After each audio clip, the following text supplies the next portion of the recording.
Bueno. Vamos a continuar entonces donde nos habíamos quedado. ¿Está? Entonces, ya habíamos estudiado cómo se comportaba un glóbulo rojo en diferentes soluciones de cloruro de sodio. Acuérdense que siempre tienen que tener en cuenta el coeficiente de reflexión del cloruro de sodio, que era de casi 1, era de 0,8, para explicar luego cómo se iba a comportar esa solución. Entonces, buena noticia era el nombre de la primera clasificación coincidía con el segundo, así que ahí casi siempre en los exámenes no tienen problema para responder. ¿Está? Ahora, vamos a ver la urea. Dijimos que la urea tenía un coeficiente de reflexión completamente opuesto al de cloruro de sodio. ¿Está? Así que vamos a empezar por ahí y vamos a ir repasando lo que va a ocurrir. Entonces, el tema es así. Les recuerdo para que podamos empezar a ver los diferentes tipos de soluciones. Acuérdense ustedes que dijimos que la urea tiene un coeficiente de reflexión de 0. ¿Qué significaba eso? A ver si la hoja no la dejé por acá. Así no nos olvidamos. Esto, ¿se acuerdan? Coeficiente de reflexión de 0 significaba que la urea, inmediatamente cuando está fuera de una membrana plasmática, la membrana plasmática es muy permeable a la urea, así que inmediatamente en segundos la deja entrar a la célula. ¿Está? Así que eso significaba un coeficiente de reflexión de 0.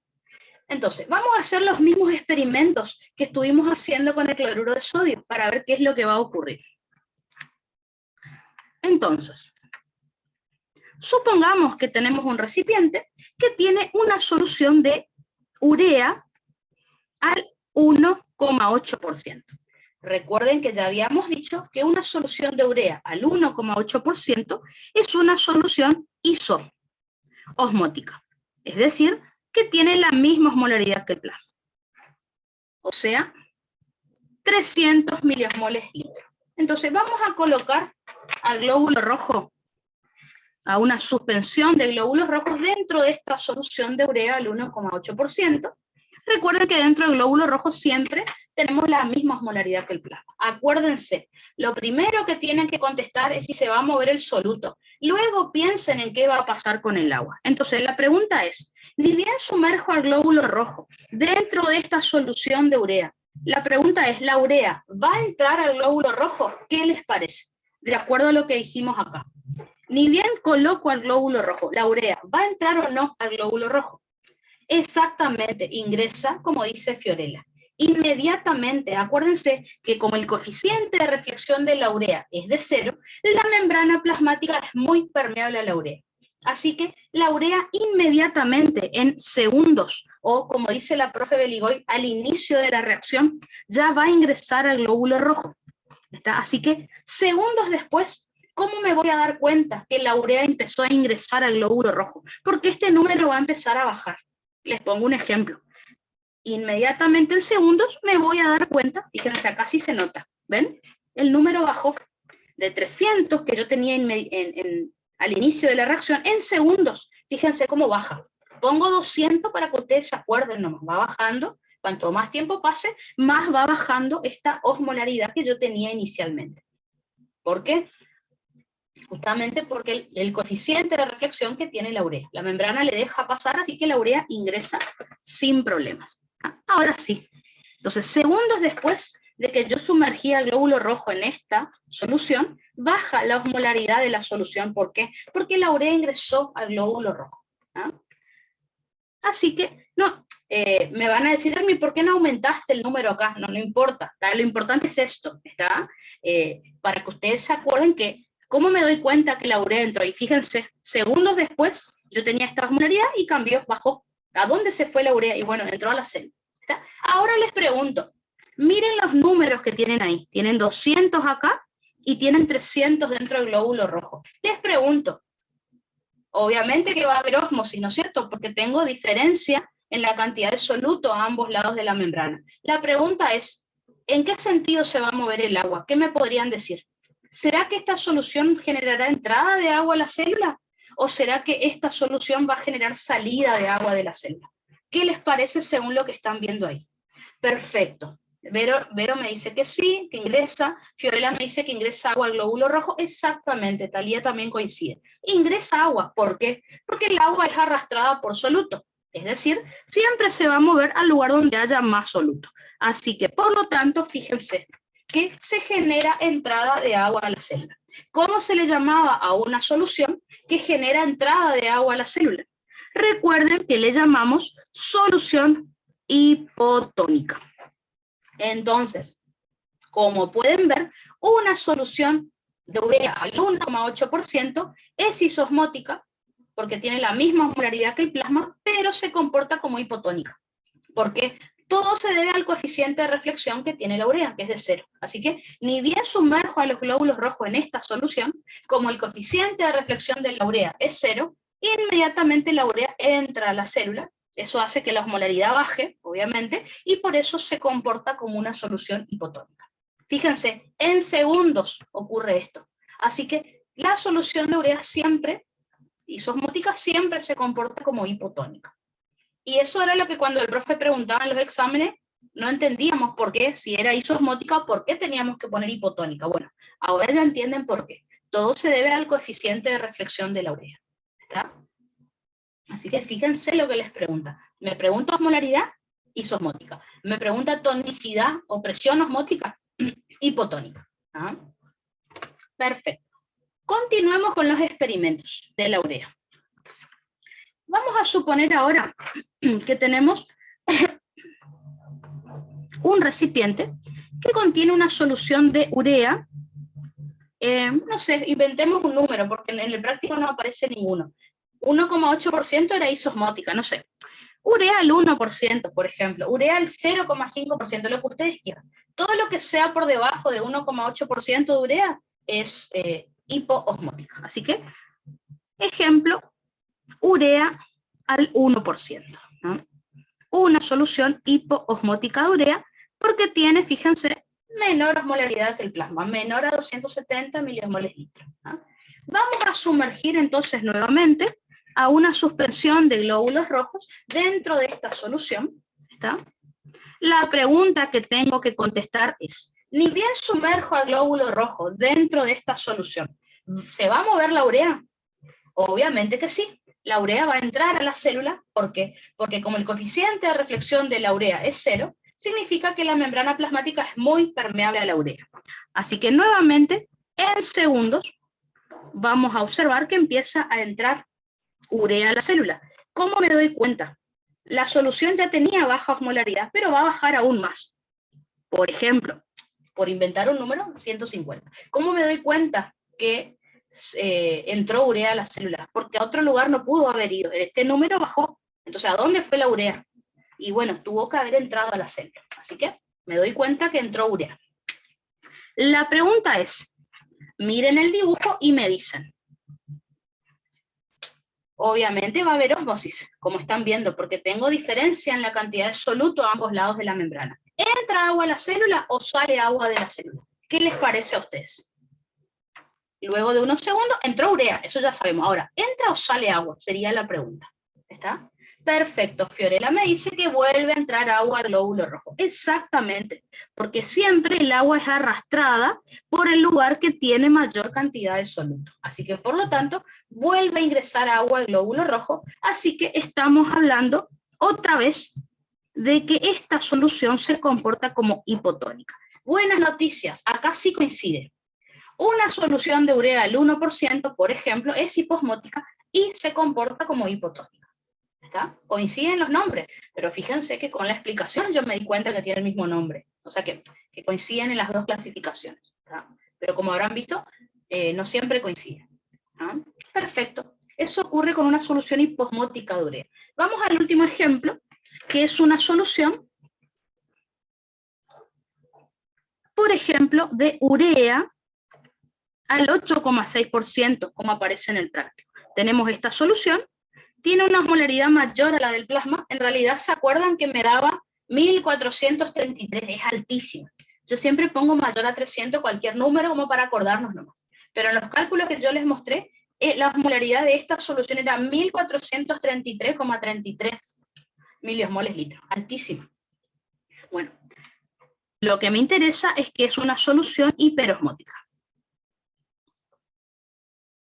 Entonces, voy a sumergir a una suspensión de glóbulos rojos en esta solución hiperosmótica. La primera pregunta que me voy a hacer, ni bien coloco al glóbulo rojo en esta solución, ¿va a entrar urea a la célula? La respuesta siempre es sí. Inmediatamente empieza a entrar urea a la célula. ¿Por qué? Porque el coeficiente de reflexión de la urea es 0. Es decir, que la membrana plasmática es muy permeable a la urea. Así que inmediatamente empieza a entrar urea a la célula y este número, que es la osmolaridad, empieza a bajar. ¿Por qué? Justamente porque empieza a entrar urea a la célula. Así que en segundos baja muchísimo la osmolaridad de la solución. Y ahora sí, necesito saber qué va a pasar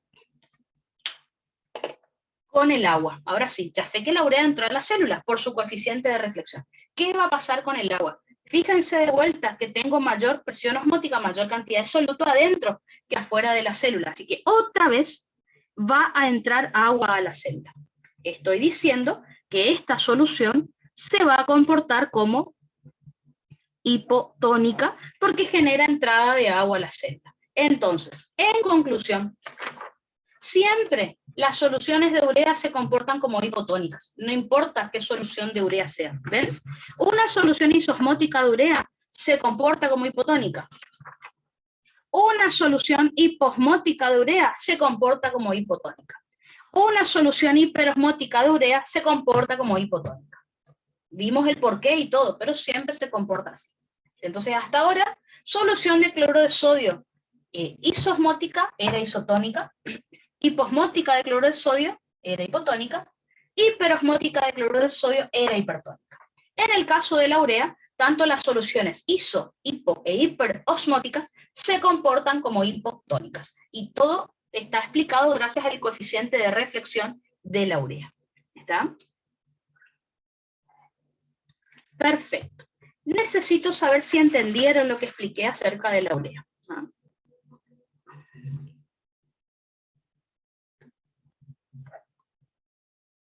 Entonces vimos un coeficiente de reflexión que era el de cloruro de sodio, membrana plasmática muy impermeable, y vimos el de la urea, membrana plasmática muy permeable a la urea. Bueno, vamos al medio ahora, el medio, que es lo que por ahí más complicado. ¿Está? Perfecto, entonces. Vamos al medio. Recuerden, nos está quedando hablar de la glucosa. Recuerden que la glucosa dijimos que tiene un coeficiente de reflexión de 0,5. ¿Qué significaba esto? Coeficiente de reflexión de 0,5. Significaba que la membrana plasmática era relativamente permeable a la glucosa. Es decir, al principio no le deja pasar, pero después la glucosa termina ingresando a la célula. Así que empecemos de vuelta a nuestros experimentos. Vamos a suponer que tenemos un recipiente que tiene una solución de dextrosa, recuerden que la dextrosa es glucosa, dextrosa al 5%. La dextrosa al 5% nosotros habíamos dicho que era una solución de tipo isoosmótica. Es decir, que tenía la misma osmolaridad que el plasma. ¿Se acuerdan que el cálculo en realidad nos daba 270? Pero está en el rango. Acuérdense, yo pongo 300 acá para que nos acordemos, pero el cálculo me daba 270, que está en el rango de osmolaridad. Así que vamos a sumergir a una suspensión de glóbulos rojos en esta solución. La pregunta es, ¿va a entrar glucosa a las células? ¿Qué me dicen? A ver, ¿qué me contestarían a eso? Si el profe les pregunta, ¿sí o no? Perfecto, depende, como me está diciendo Thais. En el inicio no va a ingresar, pero luego de 30 minutos sí. Así que, cuando ustedes estén en el examen, presten atención si el profe habla de tiempo. O si dice, al inicio, inmediatamente que sumerjo a los glóbulos rojos, ¿qué pasa? O a los 5 minutos, o a los 10 segundos, ¿qué ocurre? Acá sí tienen que prestar atención al tiempo, porque no es lo mismo la pregunta si les dice, ¿qué pasa ni bien se sumerge el glóbulo rojo? ¿O qué pasa luego de una hora? La respuesta que van a tener que contestar no es la misma. Así que acá tengo dos opciones, dependiendo cuánto tiempo haya transcurrido, como me dice Thais. Entonces, en segundos, en minutos, lo que va a ocurrir es que la glucosa se va a comportar como si fuera el sodio, ¿se acuerdan? Es decir, la membrana plasmática no le va a dejar pasar. Así que en los primeros segundos, minutos, o al inicio de la reacción, por ahí dice en el examen, bueno, presten atención a eso, porque acá sí me importa, ¿está? Como el coeficiente de reflexión de la glucosa es de 0,5, al principio la membrana no va a dejar pasar a la glucosa. Por lo tanto, la osmolaridad de la solución se va a mantener igual, ¿no? Yo tenía 300, al principio va a seguir igual. ¿También? Sigue igual que al principio, unos minutos después. Les pregunto, ¿entra agua a la célula? ¿Sale agua de la célula? ¿No pasa nada? ¿Qué me contestarían a eso? Miren este dibujo y me dicen, ¿hay ósmosis? ¿No hay ósmosis? ¿En qué sentido se va a mover el agua?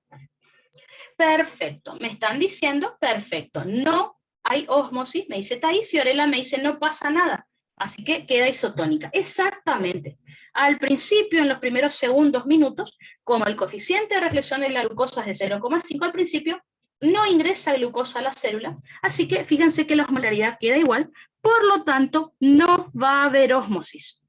Así que al principio, una solución isosmótica de glucosa se comporta como isotónica. Ahora, pasados los 30 minutos, recuerden que lentamente empieza a entrar glucosa a la célula. Así que este número que yo tenía va a empezar a bajar. ¿Ven? Va a empezar a bajar. Así que, ¿qué va a pasar con este glóbulo rojo? Si la osmolaridad que tenemos afuera empieza a bajar. Lógicamente, ahora sí, noto que hay diferencia de osmolaridad a ambos lados de la membrana. Así que luego de 30 minutos, como empezó a entrar glucosa a la célula, también va a empezar a entrar agua luego a la célula, ¿ah? Porque el agua siempre se mueve hacia donde hay más soluto, porque el soluto arrastra agua. Así que el agua empieza a entrar a la célula pasados los 30 minutos.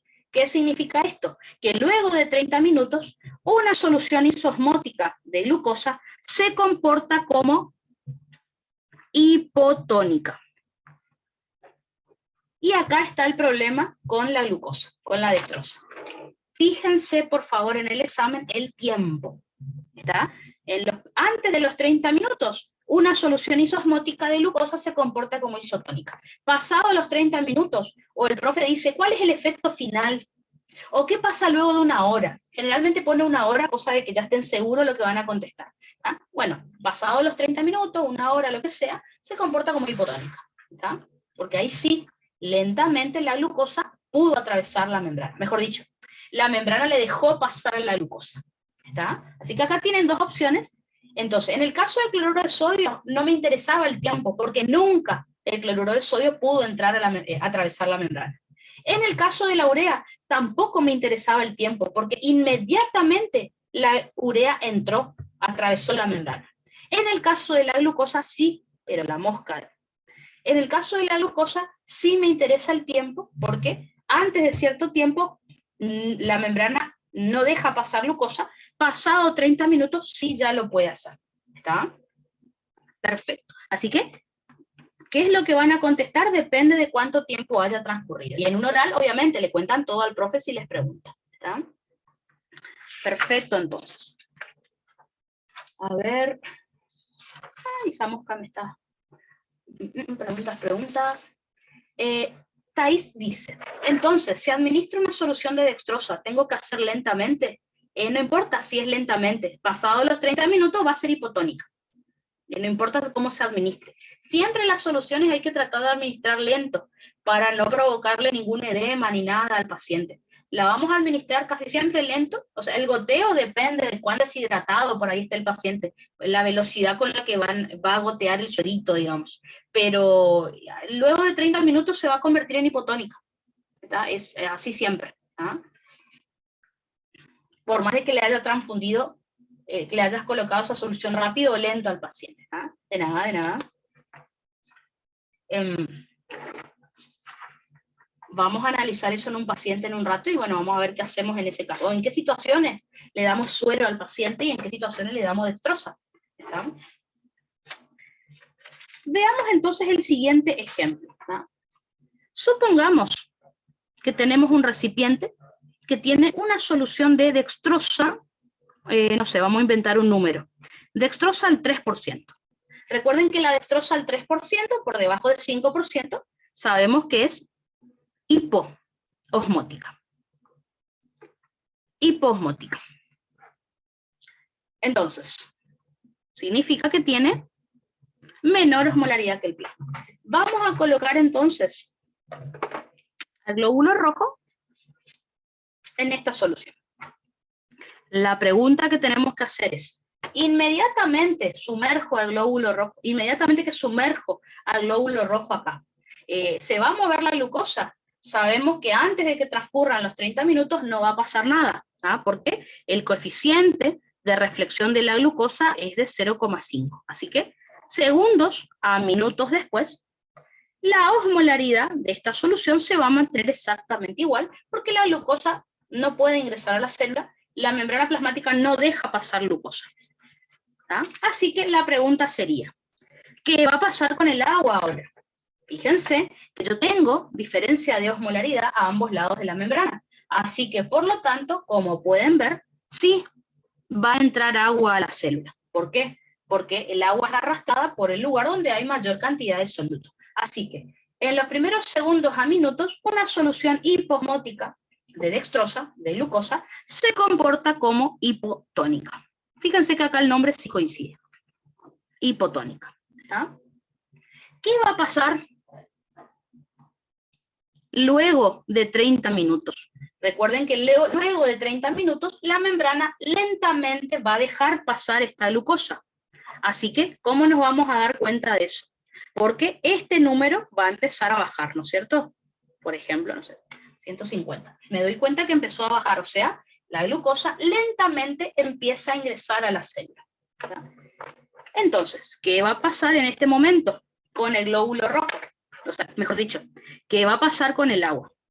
De todas maneras, fíjense que sigo teniendo más cantidad de soluto dentro que fuera de la célula, así que por lo tanto va a haber ósmosis, va a entrar agua a la célula. Así que luego de 30 minutos, una solución hiposmótica de dextrosa sigue siendo hipotónica. Si se quiere, se volvió más hipotónica que antes, ¿ven? Ya era hipotónica, entraba agua, ahora más hipotónica todavía, pero siempre es hipotónica. Así que una solución de dextrosa hiposmótica siempre es hipotónica. Es hipotónica desde el principio y se vuelve más hipotónica todavía con el tiempo. ¿Está? Así que bueno, fíjense que todas las soluciones hipoosmóticas son hipotónicas. Si estuvieron mirando recién los diferentes ejemplos que yo les di, casi todas coinciden. El tema es con las otras. Y por último, nos queda el último ejemplo que tenemos que analizar, es ¿qué pasaría si yo tengo un recipiente que tiene una solución de dextrosa, no sé, al 7%, por ejemplo? Recuerden, mayor al 5% estamos hablando de una solución hiperosmótica, siempre que sea mayor al 5%. ¿Qué significa una solución hiperosmótica? Que tiene mayor osmolaridad que el plasma, mayor a 300, como el ejemplo que pongo acá. Entonces, si sumergimos al glóbulo rojo en esta solución, la pregunta sería, ¿va a entrar glucosa a la célula? No, al principio no, porque el coeficiente de reflexión de la glucosa es de 0,5, significa que al principio la membrana plasmática es impermeable a la glucosa, así que en los primeros segundos a minutos, la glucosa se va a quedar donde está. Es decir, seguiremos teniendo la misma osmolaridad. Y ahora, fíjense en este dibujito. ¿Qué les parece? ¿Va a haber ósmosis o no? ¿Ah? Según lo que estoy viendo, siempre que yo vea que hay diferencia en la cantidad de soluto a ambos lados de la membrana, va a haber ósmosis. ¿Está? A ver, me dicen... Perfecto. Thais me dice que sale agua del glóbulo rojo. Exactamente, porque el agua siempre es arrastrada por el lugar donde hay más soluto. O sea, la solución ejerce más presión osmótica que el interior del glóbulo rojo, por eso sale agua de la célula. Es decir, esta solución al principio se comporta como hipertónica. Entonces, una solución de dextrosa al 7%, que es hiperosmótica, al principio se comporta como hipertónica. Pero, pasados los 30 minutos, sabemos que lentamente la membrana va a dejar pasar la glucosa. Lentamente. Así que, por lo tanto, ¿cómo me voy a dar cuenta de esto? Porque este número, esta osmolaridad va a empezar a bajar, ya que la glucosa empieza a entrar al glóbulo rojo. Me doy cuenta entonces cómo bajó la osmolaridad pasados los 30 minutos. Entonces, ¿qué va a ocurrir en este caso? Va a seguir habiendo ósmosis, pero en sentido opuesto. El agua va a ser arrastrada por el lugar que tenga mayor soluto. Empieza a entrar agua a la célula. Es decir, que esta solución se está comportando como hipotónica. Entonces, una solución de dextrosa al 7% es hiperosmótica, pero al principio se comporta como hipertónica y pasados los 30 minutos se comporta como hipotónica. ¿Está? Y eso es lo que el profe pregunta en los exámenes. Los puede preguntar así, en forma de experimento. Ahora a la tarde vamos a ver, o si nos da tiempo, podemos empezar hoy, depende de cómo vayamos de tiempo. El profe les va a dar cuadritos donde hay diferentes soluciones de este tipo y ustedes tienen que contestar cómo se va a comportar esa solución y algunas otras cositas más que yo les voy a enseñar.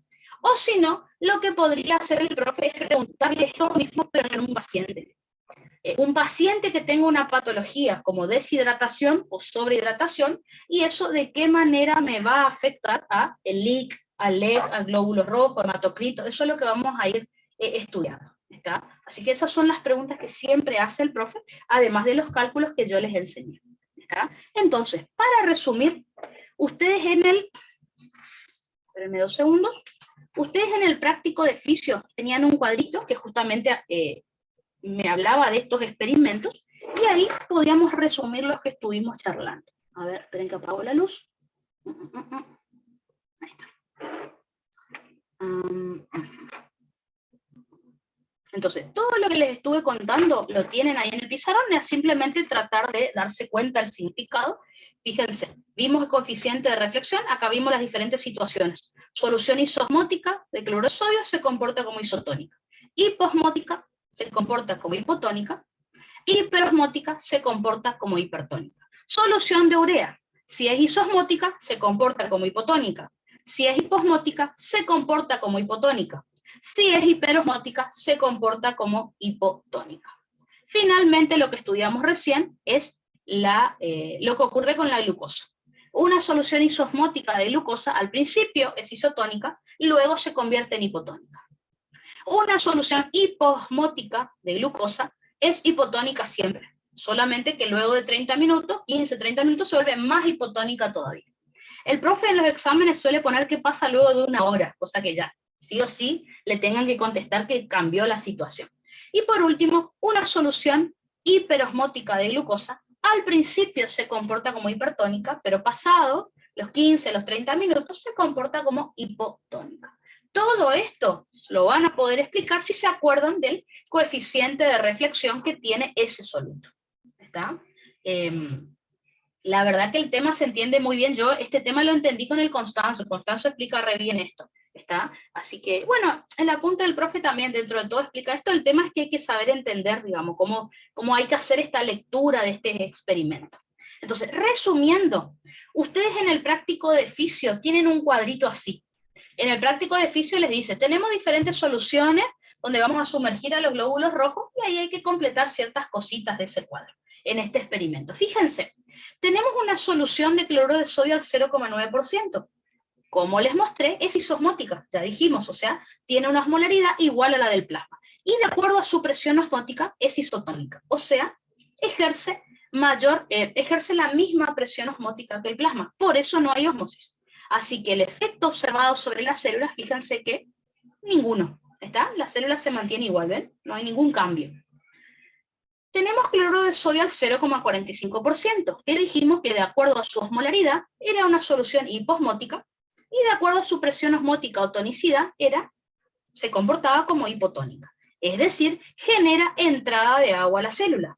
Como pueden ver, esto me genera la tumefacción celular y la lisis. Fíjense que lo que se forma acá es un esferocito, que es lo que el profe les puede preguntar. Digamos que este cuadrito es un resumen de lo que estuvimos charlando. Por ejemplo, tenemos una solución de cloruro de sodio al 1,2%. Dijimos que de acuerdo a su osmolaridad, o sea, la primera clasificación era hiperosmótica. Y de acuerdo a su presión osmótica o tonicidad, se comporta como hipertónica. Es decir, genera salida de agua de la célula.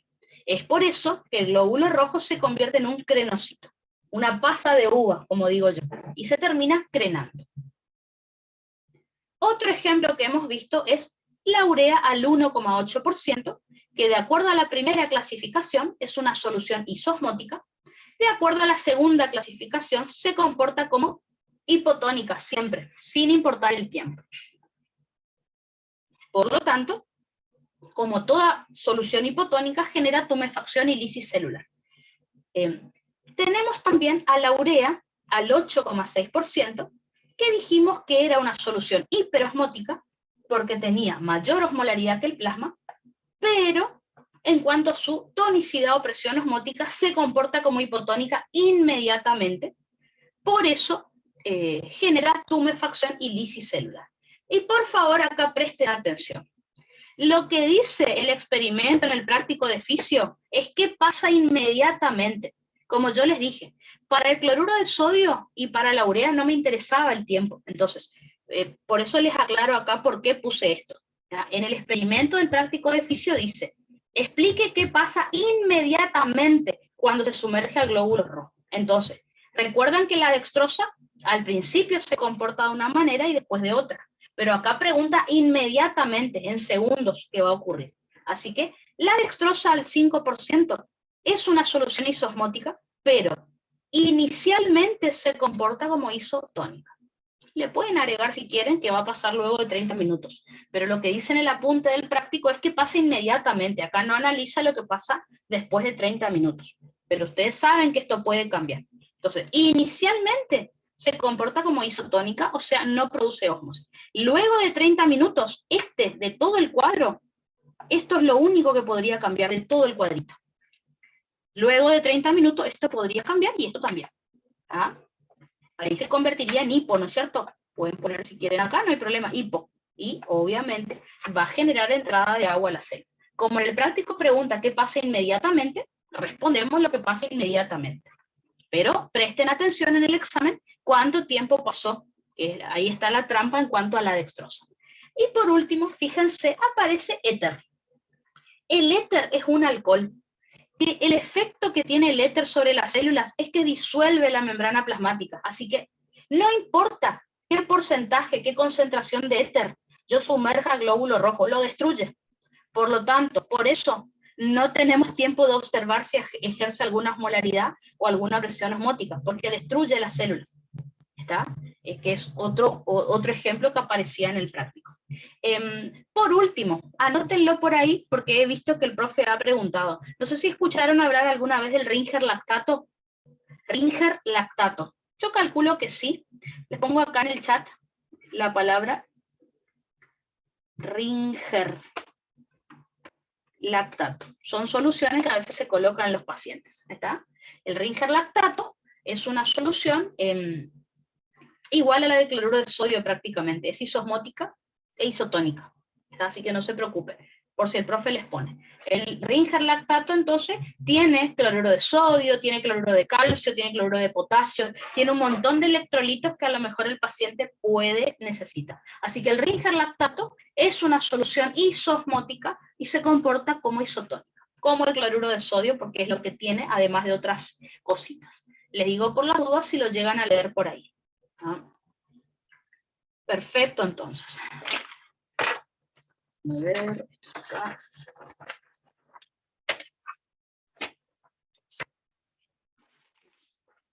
Entonces,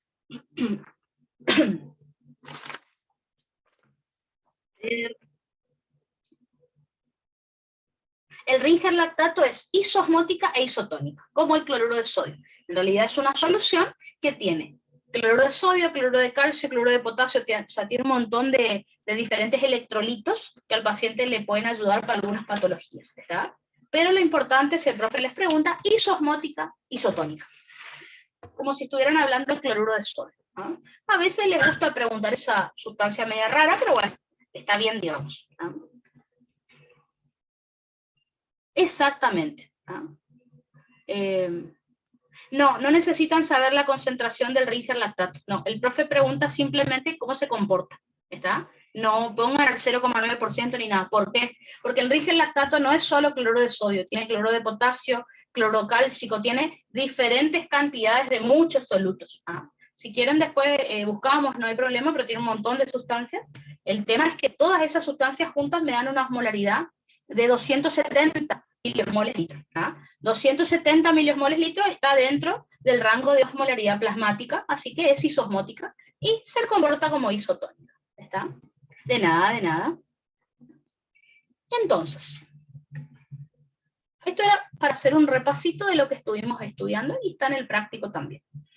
Hay un término que a la profesora Beligoy le gusta preguntar, siempre lo pregunta en el práctico también, pero en los orales por ahí, bueno, aparece. Si no les pregunta acá, les va a preguntar en segunda era, en sangre, porque es un término relacionado con los glóbulos rojos.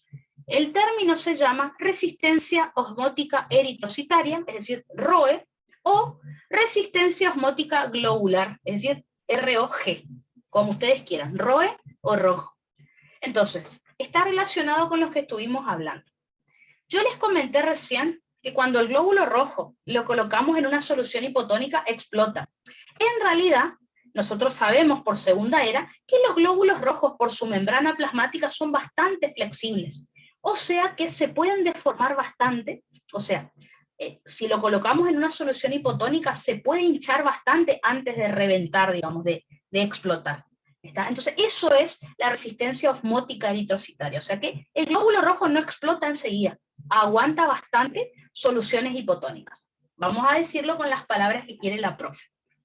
¿Qué es la ROE, la resistencia osmótica eritrocitaria? Es la medida de la capacidad de una población de glóbulos rojos para resistir el efecto hipotónico del medio. O sea, cuando colocamos a una suspensión de glóbulos rojos en una solución hipotónica, ¿cuánto tardan los glóbulos rojos, digamos, en explotar?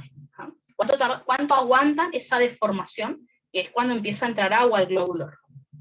Como dice acá, el glóbulo rojo puede aumentar hasta un 70% de su tamaño sin hemolizarse, o sea, sin lisarse, sin explotar.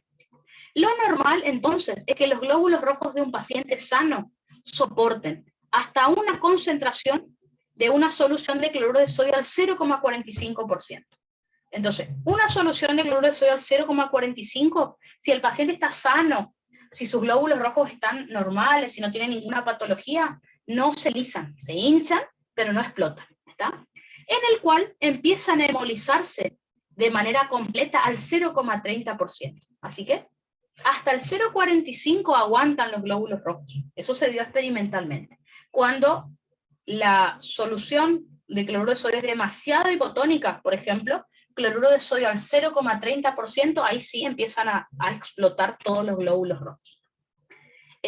¿Por qué es importante saber esto que les estoy contando? Como yo les dije, un paciente con glóbulos rojos sanos aguanta soluciones de 0,45%.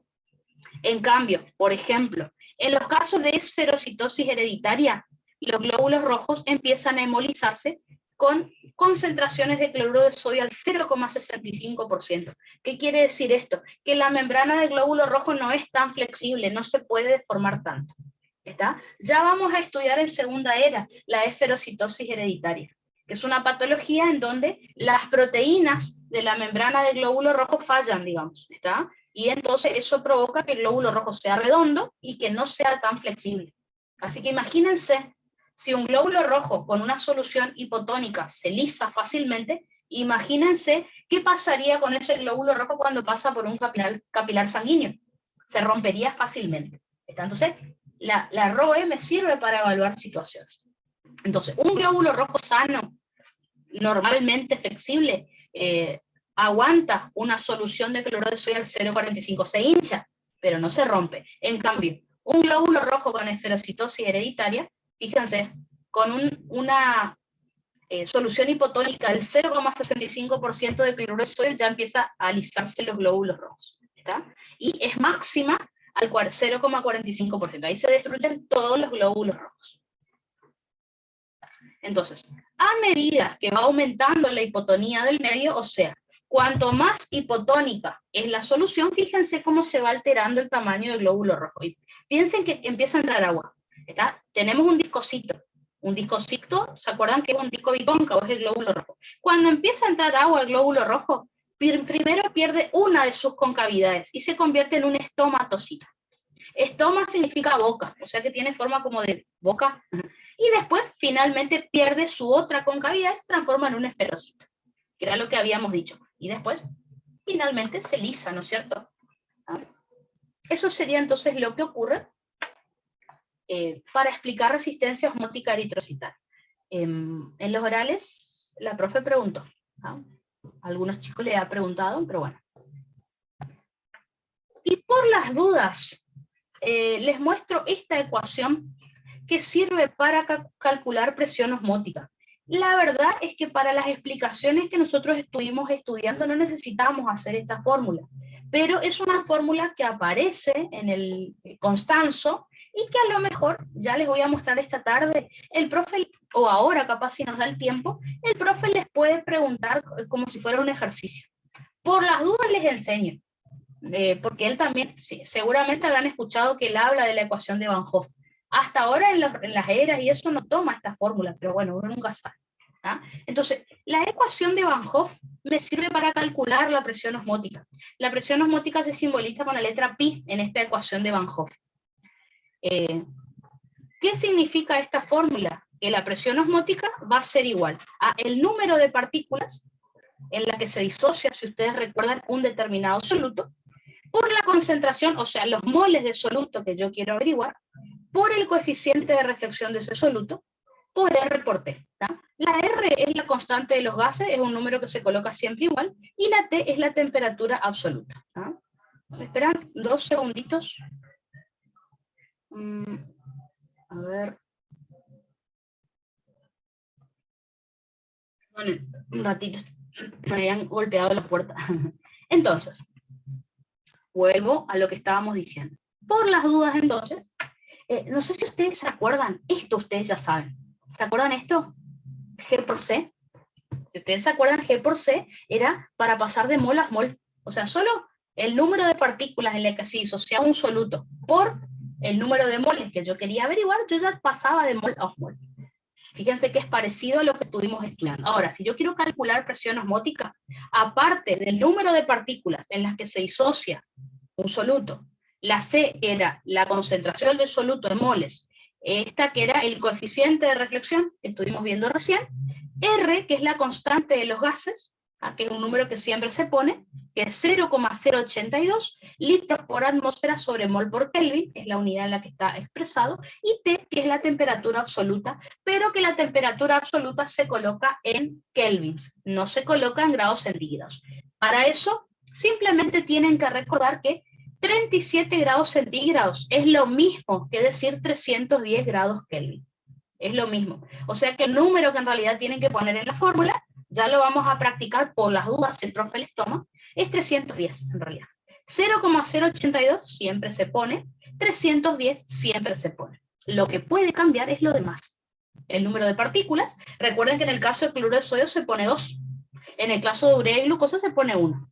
Después el número de moles que ustedes quieren saber, el coeficiente de reflexión, que recuerden que cloruro de sodio era 0,8, urea era 0, glucosa era 0,5. Y R por T se pone lo mismo. ¿tá? Por las dudas acá abajo les muestro que cómo hacemos para convertir 37 grados centígrados en kelvins. 37 grados centígrados más 273 kelvin, ahí lo transformo. ¿tá? Porque se sabe que 1 grado centígrado son 273 kelvins. Por ejemplo, en Estados Unidos utilizan una forma, los Fahrenheit. Nosotros en Argentina no usamos, nosotros usamos grados centígrados o grados Celsius. están los Kelvin, en otros países utilizan los Fahrenheit, que nosotros no los usamos. En Estados Unidos, por ejemplo, utilizan la temperatura en Fahrenheit, pero bueno, no nos importa a nosotros. Así que vamos a practicar eso, pero ya les muestro en el PowerPoint, por las dudas, ojalá que no les tome, pero bueno, si no ya lo saben. ¿Está? Perfecto. Entonces, hasta ahora estuvimos viendo todo experimentos. Obviamente, en una persona, en un paciente con una patología, tendríamos que analizar las situaciones que estuvimos estudiando. Que obviamente, esto que les voy a enseñar ahora, entra tanto en la primera etapa como en la tercera etapa. Así que, se lo estudian ahora, y cuando estemos en tercera les vuelvo a hacer repasar. Incluso en tercera van a saber mucho más cosas que ahora, así que se les va a hacer más fácil todavía. Así que, ¿qué es lo que vamos a estudiar ahora? Más o menos lo mismo que les estuve contando, pero en un paciente. ¿Cuáles son las alteraciones que puede tener un paciente si presenta o deshidratación o sobrehidratación? Entonces, lo que vamos a estudiar ahora son las alteraciones de los líquidos corporales. Para esto, ustedes tienen que saber que para que se mantenga el equilibrio hídrico, o sea, la homeostasis, el equilibrio en el medio interno en cuanto al agua en un paciente, el ingreso de líquido al organismo tiene que ser exactamente igual a la salida de líquido del organismo. Entonces, lo que tienen que saber es que habitualmente la cantidad de líquido que ingresa al cuerpo es de 2.300 mililitros por día. Algunos libros dicen 2.400, otros dicen 2.500. No hay problema, pero es más o menos esa cantidad. ¿Cuáles son los mecanismos por los que va a ingresar líquido al organismo? Vamos a tener el consumo, que es de 2.100 mililitros por día, pero además de eso, no solo por consumir agua y alimentos va a ingresar agua al cuerpo. Recuerden que las células, las mitocondrias, también producen agua. Acuérdense que durante la cadena transportadora de electrones, ¿tá? O sea, la cadena respiratoria, cada electrón que se va transportando en esa cadena transportadora de electrones, luego se une con oxígeno y forma agua, ¿tá? Media molécula de agua, no sé si se acuerdan. ¿Está? Entonces, las células, lo que me interesa es que las células producen agua también. Hay una pregunta de examen en donde el profe, creo que tenían que marcar verdadero o falso, en donde decía, el ingreso de agua al organismo ocurre únicamente por consumo. Eso es falso. El consumo me da la mayor parte, como pueden ver acá. Por consumo ingresan 2.100 mililitros por día de agua al cuerpo, pero por el metabolismo, fíjense que son 200 mililitros por día de agua que generan las células, ¿ah? Por su metabolismo. Así que si sumamos, me da 2.300 mililitros por día. Para mantener la homeostasis hídrica, la salida tendría que ser exactamente el mismo número. Si ingresó a mi cuerpo 2 litros de agua, tengo que perder 2 litros de agua, por ejemplo. ¿Cuáles son los mecanismos por los que va a salir, por los que se va a perder agua del organismo, o líquido? Puede ser por la respiración, ¿ah? ¿Se acuerdan que cuando nosotros expiramos, el aire sale humidificado, sale con agua, donde perdemos 350 mililitros por día? Puede ser también por la piel, no estoy hablando del sudor. ¿Se acuerdan cuando estudiamos características del agua? Que dijimos que el agua tiene un alto calor de vaporización, o sea que se puede escapar de la piel sin necesidad de la sudoración. Fíjense que acá se pierden 350 mililitros por día. A estos 700 mililitros por día que se pierden con la respiración y la piel, le vamos a llamar pérdida insensible de agua, que si recuerdan, ya lo habíamos charlado. ¿Está? ¿Por qué se llama pérdida insensible de agua? Justamente porque no nos damos cuenta que estamos perdiendo esta cantidad de agua. ¿Ah? Pensamos que al expirar solo eliminamos aire, y no, agua también. Y en este momento, sin transpirar, se escapa un poco de agua de nuestra piel. Ahora, hay pérdida de agua que sí nos damos cuenta que la perdemos, que es por el sudor, que el valor es de 100 mililitros por día en reposo. Imagínense que si hacemos ejercicio es mucho más. Las heces, es decir, la materia fecal, 100 mililitros por día, y la orina, que es el mayor factor, 1.400, 1.500 mililitros por día. Así que si sumamos todo esto, me termina dando 2.300 mililitros por día. El sudor, las heces y la orina, acuérdense que a esto le llamamos pérdida sensible de agua. Para que haya homeostasis, es decir, equilibrio del medio interno, vuelvo a repetir, la entrada de líquido debe ser igual a la salida. Pasa con cualquier solución, con cualquier soluto. Si yo como mucho sodio, tengo que perder mucho sodio, por ejemplo. Pasa con el potasio, pasa con la glucosa, con lo que sea. Tiene que haber equilibrio entre ingreso y egreso siempre. Ahora, ¿qué pasa cuando no hay equilibrio? Cuando la entrada es mayor o cuando la salida es menor. Bueno, ahí es donde aparecen las patologías. Entonces, el paciente puede presentar sobrehidratación o puede presentar deshidratación. ¿Cuándo va a presentar sobrehidratación el paciente? Cuando esté aumentada la entrada de líquido o disminuida la salida. Por poner un ejemplo rápido, ¿qué pasa si yo tomo mucha agua? O ¿qué pasa si yo no orino, por ejemplo? Por poner un ejemplo. El paciente se va a empezar a hinchar, ¿no es cierto? Va a tener sobrehidratación. Por otro lado, el paciente podría deshidratarse. ¿Cuándo un paciente va a presentar deshidratación? Cuando disminuye el ingreso de líquido al organismo o, lo que es lo mismo, aumente el egreso, o sea, la pérdida de agua del organismo. Por ejemplo, un paciente que no toma mucha agua. ¿Se acuerdan los viejitos que habíamos dicho que tenían como atrofiados los centros de la sed? Bueno, o imagínense un diabético, un paciente que orina demasiado. Bueno, se puede deshidratar en algún momento, ¿no? Así que eso es lo que tenemos que estudiar ahora. Ya vimos lo normal, ¿no? Es decir, el ingreso y el egreso. En el bolillero del oral aparece equilibrio del agua, características, propiedades del agua y equilibrio hídrico. Bueno, esto es lo que tienen que hablar. Y obviamente las alteraciones. Entonces, vamos a empezar a hablar de la deshidratación, luego vamos a hablar de la sobrehidratación y después les voy a mostrar qué es lo que les pregunta el profe acerca de estas patologías, ¿no? Que eso es lo que más nos interesa, ¿no? Espérenme 2 segundos que mi celular por ahí no carga la batería.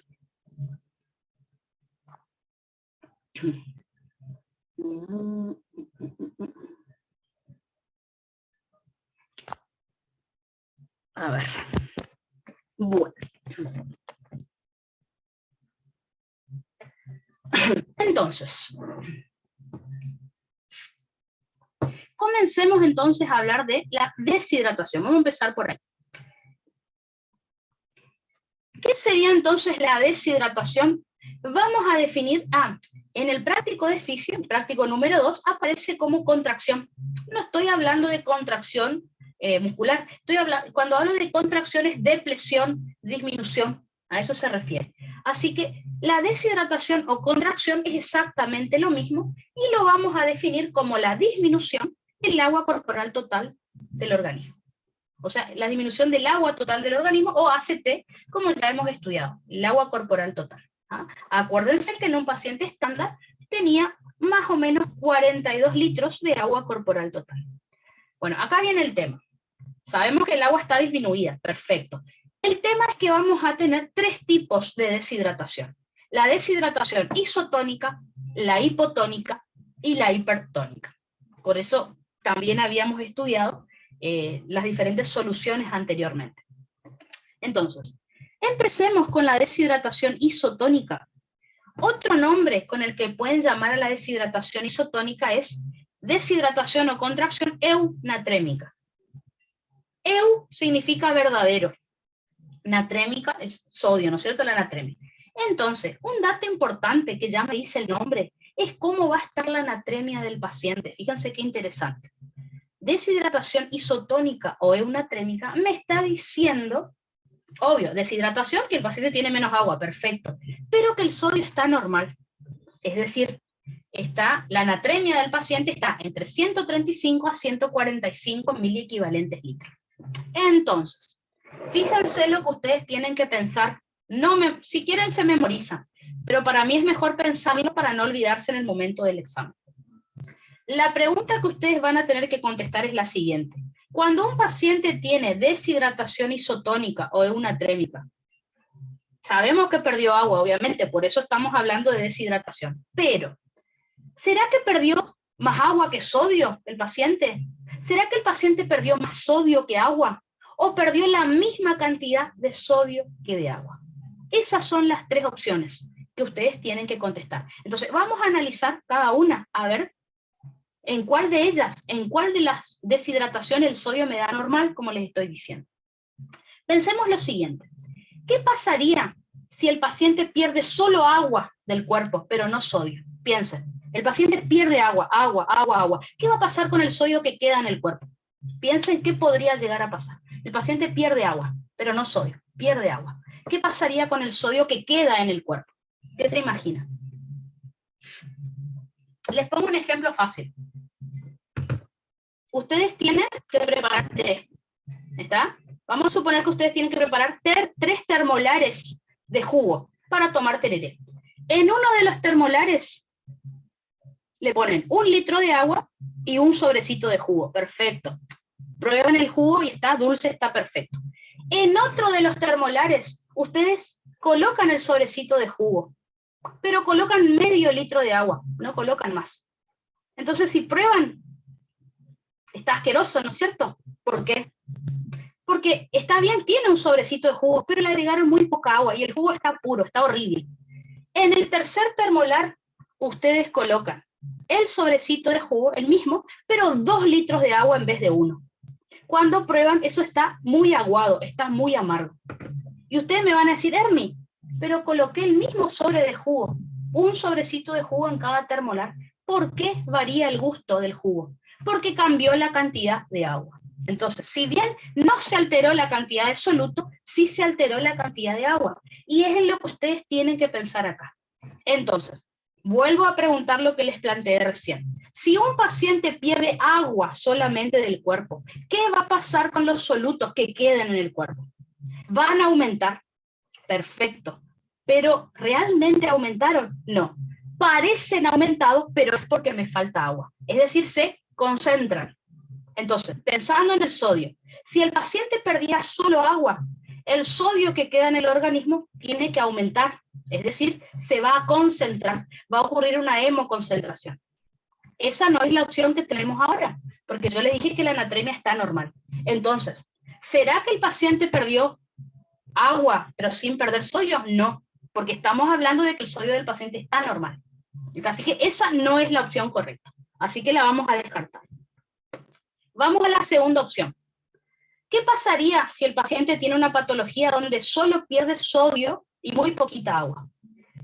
Pierde agua, obviamente, pero pierde demasiado sodio. Obviamente, al perder demasiado sodio del cuerpo, el sodio en el cuerpo del paciente está bajo, que tampoco es la opción que yo les estoy planteando ahora. Así que, descartadas las dos opciones que teníamos anteriormente. ¿En qué situación el paciente va a estar deshidratado, pero aún así tener sodio normal en sangre? Cuando por alguna enfermedad pierde del organismo la misma cantidad de sodio que de agua. Entonces, está deshidratado, pero con el sodio normal. ¿Por qué? Porque al mismo tiempo que perdió agua del cuerpo, perdió la misma cantidad de sodio. Entonces, eso es lo que ocurre en una deshidratación de tipo isotónica o eunatrémica. La pérdida de agua es la misma que la pérdida de sodio, la misma cantidad, en la misma proporción. Por eso la natremia sigue normal. ¿Está? Entonces, fíjense, si ustedes lo piensan, el por qué no se van a olvidar. ¿Ah? Porque de memoria a veces las cosas no funcionan en estos casos. Así que en una deshidratación isotónica o eunatrémica, deshidratación me dice que se perdió agua, perfecto. Natremia me dice que el sodio está normal. ¿Por qué? Si se perdió agua, el sodio está normal. Porque se perdió junto con el agua también cierta cantidad de sodio en la misma proporción. ¿Está? A ver, me dicen, perfecto. A ver, me estuvieron comentando... Thais me dice, aumenta la osmolaridad, exacto, está bien, aumenta la concentración de sodio, perfecto, ¿está? La solución se concentra, exactamente, ¿está? Si perdiéramos solo agua, el sodio que queda en el cuerpo aumentaría, y yo le dije que está normal acá en lo que estamos estudiando. Si se pierde mucho sodio más que agua, el sodio tendría que estar bajo, y estamos diciendo que la natremia está normal. Así que la única opción ¿Qué alteración entonces tiene el paciente que tiene una deshidratación isotónica o eunatrémica? La pérdida de agua es igual a la de sodio. Se perdieron las dos sustancias en la misma proporción. Así que tenemos un paciente deshidratado, pero con sodio normal. ¿Está? Causas de esto, diarrea y diuréticos. Obviamente, ya les puse las causas. Ahora en un ratito vamos a analizar. Ya sabemos cómo está la anatremia, ya sabemos cómo está el agua. Bueno, hay otras cositas que el profe les va a preguntar también, que ya las vamos a completar en un cuadrito. ¿Está? Así que, por favor, esto sí se tienen que memorizar. La diarrea y los diuréticos provocan deshidratación o contracción isotónica o eunatrémica. ¿Está?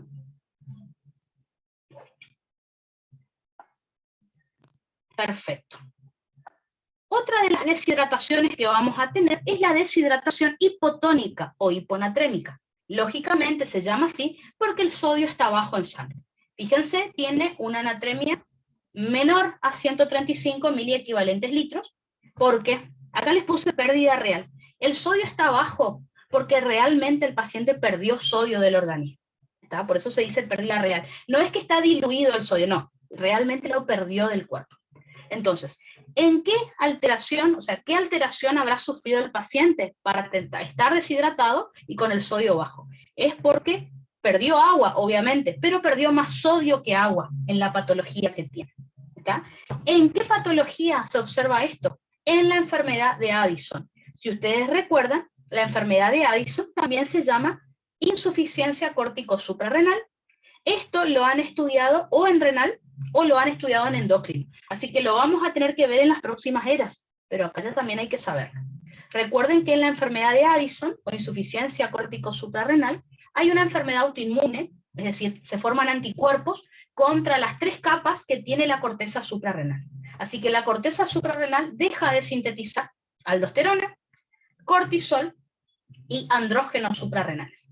A nosotros nos interesa la aldosterona acá. Entonces, si ustedes recuerdan, la aldosterona habitualmente lo que hace es permitir aumentar la reabsorción de sodio en los riñones. Entonces, si yo no tengo aldosterona, no se absorbe, no se reabsorbe sodio en los riñones y por lo tanto el sodio se pierde por orina y arrastra agua o ejerce presión osmótica sobre el agua. Obviamente, se pierde sodio y se pierde agua, pero se pierde mucha más cantidad de sodio que de agua, en realidad.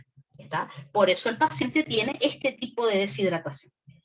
Que si yo no lo soluciono, el paciente en una semana se me puede morir de shock hipovolémico. ¿Está? Porque si el paciente pierde agua, recuerden que va a tener menos sangre en su cuerpo y le va a bajar mucho la presión arterial. ¿Está? Pero bueno, eso es otro tema que vamos a analizar después. ¿Está? A ver.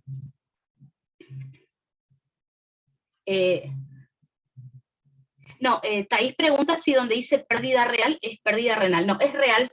¿A qué me refiero con que es real? Que el sodio realmente se perdió del cuerpo, no es que está diluido, como vamos a ver en otra situación. ¿Por qué? Porque la pregunta sería, ¿el sodio está bajo en sangre porque lo perdí del cuerpo o está bajo en sangre porque está diluido, porque hay mucha agua? No, realmente tengo bajo sodio, lo perdí. ¿Está? ¿Por qué le digo esto? Porque en otra patología vamos a ver que el sodio está bajo, pero porque está diluido, no porque se perdió. Entonces ahí es la cuestión que hay que analizar. ¿Está? Pero sí, también es pérdida renal, también, que es lo que decimos acá abajo. ¿Está? Pero acá puse pérdida real. Realmente el paciente perdió sodio del cuerpo. ¿Está? Se fue con la orina. ¿Está? De nada, de nada. Perfecto, entonces. Eso es en cuanto a la deshidratación hipotónica o hiponatrémica, y ahora vamos a completar un cuadrito para algunas otras cosas que el profe quiere saber. En tercer lugar, vamos a tener a la deshidratación hipertónica o hipernatrémica. Le vamos a llamar así justamente porque la natremia está aumentada, es decir, el sodio va a ser mayor a 145 miliequivalentes litros. ¿Cuál es el problema acá? Sabemos que tenemos una deshidratación, el paciente está perdiendo agua del cuerpo, ¿está? El paciente tiene menos agua en el cuerpo, pero la cantidad de agua que se perdió es mucho más que la de sodio. Entonces, como el paciente tiene muy poca agua en el cuerpo, el sodio parece aumentado, o como me dijeron hace un rato, se concentra. Entonces, ven acá, el sodio está aumentado. La pregunta es, ¿el sodio aumenta porque comí mucho sodio o porque parece que está aumentado? No, el sodio no está aumentado realmente acá, sino que está hemoconcentrado. Como a la sangre le falta agua, todos los solutos parece que están aumentados. No es un aumento real, es una hemoconcentración.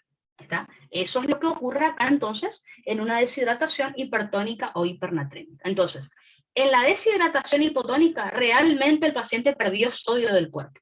En la deshidratación hipernatrémica parece que está aumentado el sodio, pero no es porque se ganó, simplemente porque falta agua. Causa de esto, en los adultos suele ser la sudoración excesiva. Por ejemplo, durante el ejercicio o en temperaturas de verano, por ejemplo. Les cuento una situación, por ejemplo, yo tengo un primo en donde a él le gusta mucho jugar al pádel. Entonces, jugó un torneo de pádel casi todo el día en verano, mucho calor, y de tanto que era sus ganas de competir, se olvidó de tomar agua. Así que durante muchas horas estuvo sin tomar agua, jugando a ese deporte, estuvo transpirando mucho y obviamente se deshidrató y eso le provocó una insuficiencia renal. ¿Está? Así que imagínense, hacer ejercicio y no hidratarse bien me puede llevar a este tipo de deshidratación. Eso es lo común en adultos. Ahora, lo más común en los bebés y en los ancianos, que son los dos extremos etarios, es la disminución del consumo de agua. Recuerden que en los ancianos ya dijimos que era porque están atrofiados los centros de la sed. Entonces, un anciano no toma agua porque no tiene sed. En cambio, los bebés, obviamente, no se pueden valer por sí solos. Así que, si tienen sed, a lo mejor no pueden ni hablar, lloran, y si no les damos agua, se pueden deshidratar. ¿Está? Así que, en el adulto, la principal causa sería la sudoración excesiva durante el ejercicio, y en los bebés y ancianos, disminución en el consumo de agua también puede provocar este tipo de deshidratación. Perfecto, entonces. Eso sería en cuanto a la deshidratación. Vamos a irnos hacia el otro lado. Nos vamos a ir hacia la sobrehidratación o expansión. En el caso de la sobrehidratación o expansión, vamos a definir como el aumento del agua corporal total, o sea, el aumento del agua total del organismo. A su vez, de vuelta a la sobrehidratación o expansión, la vamos a clasificar en tres tipos. Sobrehidratación o expansión isotónica, hipertónica, hipotónica. Los tres tipos también, y veamos acá cuáles son las causas. A ver. Sí, me están pidiendo entonces que explique hemoconcentración. Volvamos al ejemplo que les dije hace un rato. Yo estoy por preparar un tere, ¿ah? Hace mucho que voy a preparar un tere, pero a este, vamos a suponer que esto es un termolar, le pongo un sobre de jugo acá. Recuerden que los sobres de jugo, a cada sobre hay que ponerle 1 litro de agua. Bueno, yo no quiero, en vez de 1 litro de agua, al sobre de jugo le pongo medio litro. Adivinen, ¿qué sabor va a tener mi jugo? Si yo en vez de colocar 1 litro de agua, como me dice el sobrecito, coloco medio litro. Va a estar muy dulce, muy concentrado. Entonces, lo mismo pasa en una deshidratación hipertónica. Si un paciente tiene muy poca agua en el cuerpo, ¿qué va a pasar? O pierde mucha agua del cuerpo. ¿Qué va a pasar con los solutos que se quedan en el cuerpo? Parece que aumentan, pero no aumentaron realmente. Parece que están aumentados, pero es porque falta agua. Están concentrados. Eso se llama hemoconcentración. Hemo es sangre, concentración justamente es ese aumento relativo en la concentración de solutos. ¿Está? Entonces, en una deshidratación hipertónica, ¿por qué la anatremia está alta? En realidad parece alta, porque falta agua. Como le dije recién en el ejemplo, el jugo está muy dulce, pero porque le agregué mucho jugo, no, yo le agregué un sobrecito, le agregué poca agua. Entonces, por eso parece dulce, el jugo, digamos. Lo mismo pasa acá en el paciente, ¿está? ¿Se entendió el ejemplo? De nada, de nada. El del jugo no falla, el ejemplo del jugo. ¿Ah? Entonces, a los 3 termolares que yo les di a modo de ejemplo, le agregué el mismo sobre, un sobre a cada termolar. ¿Por qué varía el sabor del jugo? Si le agrego mucha agua, se diluye el jugo. Si le agrego poca agua, queda dulce, se concentra. Si le agrego la cantidad que me dice, que es 1 litro, perfecto. ¿tá? Bueno, estas son las tres alteraciones que nosotros vimos acá. Algo parecido va a pasar ahora, pero con sobrehidratación. Dijimos nosotros que tenemos tres tipos de sobrehidratación, así que ahora cambiamos el chip. En la deshidratación al paciente, al paciente le faltaba agua, ahora le sobra. Tiene demasiada agua en el cuerpo. A la sobrehidratación, ¿cuándo le vamos a llamar isotónica? Obviamente se la llama isotónica a la sobrehidratación porque la natremia del paciente está normal, es de 135 a 145 miliequivalentes litros. Entonces, ¿cómo puede ser que el paciente esté sobrehidratado, tenga mucha agua, pero aún así tenga sodio normal? Y bueno, porque seguramente en la patología que produjo esta sobrehidratación, el paciente ganó la misma cantidad de sodio que de agua. Por eso, está sobrehidratado con sodio normal. ¿Ah? ¿Cuál sería la causa de esto? La insuficiencia cardíaca. Ya lo vamos a estudiar en cardio, pero recuerden que la insuficiencia cardíaca, el corazón es incapaz de mantener un volumen cardíaco adecuado, o sea, no tiene la fuerza suficiente para bombear una buena cantidad de sangre. Entonces, por ejemplo, eso me disminuye la cantidad de sangre que llega a los riñones. Es decir, si lo hablamos desde el punto de vista de cardio, como ya saben, si disminuye el gasto cardíaco, porque el corazón no funciona bien, eso me disminuye la presión arterial. Y si disminuye la presión arterial, disminuye el flujo sanguíneo que llega a los riñones, flujo sanguíneo renal. Esto hace que si disminuye el flujo sanguíneo renal, disminuya el índice de filtración glomerular, o sea, la cantidad de sangre, de plasma que filtran los riñones.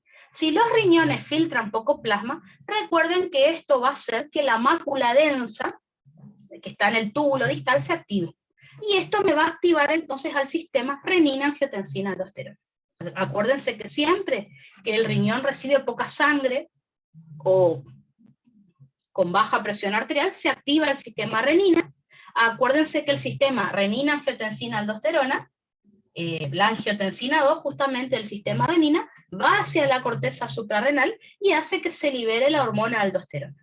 La aldosterona, ya dijimos, que aumenta la reabsorción de sodio en segunda mitad del túbulo contorneado distal y túbulo colector cortical. Así que ahí se reabsorbe sodio, el sodio arrastra agua. ¿Está? Por eso el paciente se sobrehidrata, porque orina poco en realidad. ¿Está? Así que si ustedes miran, ya les va a tocar en los años siguientes. Si ustedes conocen a algún paciente con insuficiencia cardíaca, van a ver que es un paciente que se le hincha mucho en los pies, por ejemplo. Tiene edemas. El paciente tiene exceso de líquido. ¿Ah? Es un paciente que orina poco, por eso a veces hay que darle algún medicamento, algún diurético para que orine, porque tiene este problemita, digamos. ¿Está? Así que bueno, el paciente está sobrehidratado, pero con sodio normal, porque el sodio que retiene arrastra agua. En el caso de la sobrehidratación hipotónica o hiponatrémica, le llamamos así porque el paciente tiene la natremia disminuida, o sea, el sodio en sangre menor a 135 miliequivalentes litros. ¿Está? ¿Cuál es el problema acá? El problema es que el paciente tiene demasiado exceso de agua, pero no tanto de sodio. O sea, ganó mucho más agua que sodio. Entonces, si yo a mi cuerpo le agrego agua, sin agregarle sodio, ¿qué le va a pasar al sodio de mi cuerpo? Se va a diluir. ¿Se acuerdan cuando hablamos del ejemplo de hoy? Si al sobrecito de jugo le agrego mucha agua, va a estar aguado el jugo. Bueno, acá lo mismo. Si a mi cuerpo yo le agrego agua, sin agregarle sodio, se va a empezar a diluir mi sodio y por eso está bajo. Así que, miren esto. En la deshidratación, ven acá, en la deshidratación hipotónica, ¿por qué el sodio está bajo? Porque realmente se perdió del organismo. Ahora, en la sobrehidratación hipotónica o hiponatrémica, ¿por qué el sodio está bajo? No es que realmente se perdió, está diluido nada más. Está en el cuerpo, pero al haber demasiada agua se diluye. ¿Ah? En realidad todos los componentes de la sangre se diluyen, por eso se llama hemodilución. Demasiado agua me diluye a todos los solutos de la sangre. ¿Cuáles son las causas de esto? Puede ser el consumo excesivo de agua. En renal vamos a estudiar una patología que se llama potomanía o polidipsia psicógena, seguramente la habrán escuchado al profe hablar. La potomanía es un paciente que tiene un trastorno psiquiátrico donde toma agua, ¿verdad? O nos puede pasar a nosotros, capaz en verano, que tomamos demasiada agua. ¿Ah? Puede pasar. O si no, otra de las patologías que estudiamos en renal es la secreción inadecuada de antidiurética. Es decir, la neurohipófisis secreta demasiada hormona antidiurética, y ustedes saben que la hormona antidiurética produce reabsorción de agua en los riñones. ¿Saben? Segunda mitad del túbulo distal, túbulo colector cortical y túbulo colector medular. Así que, si tenemos demasiada antidiurética actuando en los riñones retienen mucha agua. El paciente orina re poquito. Hay mucha reabsorción de agua, por eso el paciente está sobrehidratado y orina poquito, ¿tá? Y provoca este tipo de sobrehidratación. Por último, vamos a tener a la sobrehidratación hipertónica o hipernatrémica. ¿Por qué se le llama así? Porque la natremia del paciente va a estar aumentada, es decir, va a ser mayor a 145 miliequivalentes litros. ¿Cuál sería la causa de esto? El paciente, obvio, que tuvo mucha ganancia de agua, pero más de sodio que de agua. O sea, junto con el sodio, ganó agua, y eso hizo que esté hinchado, esté con mucha agua en el cuerpo, pero con natremia alta. Causas de esto es cuando consumimos sal excesivamente. Recuerden que si nosotros consumimos comidas muy saladas, por ejemplo, muchas papas fritas, mucha comida salada, nos da sed y tomamos agua, y ahí nos sobrehidratamos. O puede pasar que aunque no tomemos agua, igual nos sobrehidratemos. ¿Por qué? Porque al consumir mucha sal, los riñones retienen agua, justamente, para tratar de compensar el sodio que comimos, y ahí también nos sobrehidratamos, ¿está? Así que esa sería la causa de una sobrehidratación hipertónica o hipernatrémica. Fíjense lo que dice acá. A ver, me voy un poquito para atrás. ¿Se acuerdan cuando hablamos de la deshidratación hipertónica o hipernatrémica? Yo les dije que el sodio está alto, pero ¿por qué falta agua? Es decir, una hemoconcentración. En cambio, en la sobrehidratación hipertónica o hipernatrémica, el sodio realmente está alto porque lo comí mucho sodio. ¿Está? Entonces, hay veces que el sodio está alto porque parece alto, y otras porque realmente gané sodio. Hay veces que el sodio parece que está bajo porque está diluido, o hay veces que realmente perdí sodio del cuerpo. Eso es lo que estuvimos identificando en las diferentes alteraciones que yo les comenté. ¿Está? Entonces, cuando ustedes tengan que hablar de estas alteraciones, el profe les va a pedir que, aparte de eso, le comenten ciertas cuestiones, como por ejemplo, en las 6 alteraciones que yo les expliqué, el profe quiere saber cómo está el volumen del LEC del paciente, el volumen del LIC, quiere saber cómo está el peso del paciente, cómo está la anatremia, que la anatremia ya la vimos, cómo está el hematocrito, las proteínas plasmáticas. O sea, el profe quiere saber un montón de cosas. Esas cosas, si ustedes se fijan, la tenían que hacer de tarea en el práctico de fisio número 2. Y justamente son cosas que el profe pregunta en los exámenes. Entonces, lo que puede pasar es que el profe les dé una determinada situación, cualquiera de las causas que yo les comenté hace un rato, y les pregunte, ¿qué tipo de alteración tiene el paciente? Si es contracción o expansión, y de qué tipo, iso, hipo, hipertónica, y también que le comenten cómo van a estar esos parámetros que yo les estuve diciendo. Entonces, el problema es que este cuadro la mayoría se lo memoriza. Yo les voy a enseñar cómo lo tienen que pensar en el momento del examen, y van a ver cuando les explique que es tan fácil que van a decir, uy, qué pavada. Bueno, la idea es no memorizarse el cuadro que les voy a mostrar, porque la verdad es que es re fácil hacer el cuadro. Cuando vean van a ver que es una pavada y nunca se van a olvidar. Así que vamos a repasar las 6 alteraciones que yo les expliqué para completar un cuadro que les va a pedir el profe. Nunca les pide el cuadro completo. Siempre en los choice ustedes tienen que marcar alguna de las cosas que vamos a ver acá, no todas, ¿está? Así que vamos a hacer eso.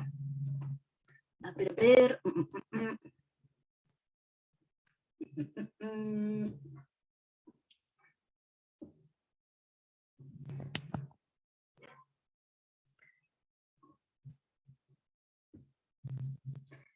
Bueno, este es el cuadrito que tenemos que hacer.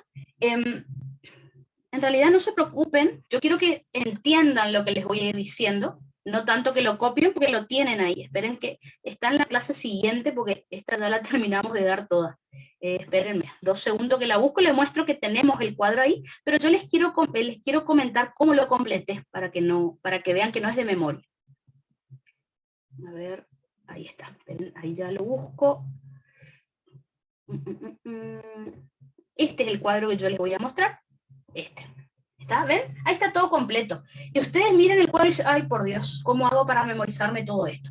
No es tan complicado, ¿está? Entonces, tengan cuidado, porque este cuadrito no está igual que en el práctico. En el práctico está en otro orden. Por ejemplo, en el práctico de fisio pone contracción isotónica, expansión isotónica. Después, contracción hipo, expansión hipo, y así. ¿Ah?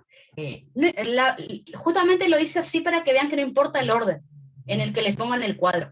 El tema es que se acuerden cómo completar. Así que no se asusten cuando vean este cuadro, vamos a ir completándolo juntos para que ustedes vean que no es difícil, ¿no? Entonces, yo les hice el cuadrito de vuelta y lo vamos a ir rellenando, digamos. Acá. Entonces, este es el cuadro que tienen ahí, en donde tienen, fíjense, contracción isotónica, hipotónica, hipertónica, y tienen expansión isotónica, hipotónica, hipertónica. Perfecto. De esas 6 alteraciones tenemos que completar. ¿Cómo va a estar el peso del paciente? El sodio sérico, o sea, la natremia del paciente, la osmolaridad del plasma, el hematocrito, o sea, los glóbulos rojos del paciente, las proteínas plasmáticas del paciente, el LEC y el LIC. Todo eso tenemos que completar. Entonces, vamos con lo primero. Necesito que solo miren, que se olviden de la segunda palabra que ven en cada alteración.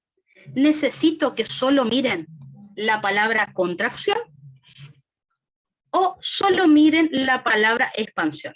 Olvídense de si es iso, hipo o hipertónica. ¿Por qué? Porque la primera palabra les va a permitir completar muchos ítems sin necesidad de saber qué tipo de contracción o qué tipo de expansión es. Entonces, lo que vamos a hacer primero es olvidarnos de que dice iso, hipo, hipertónica. Vamos a pensar en la palabra contracción o en la palabra expansión. ¿Por qué?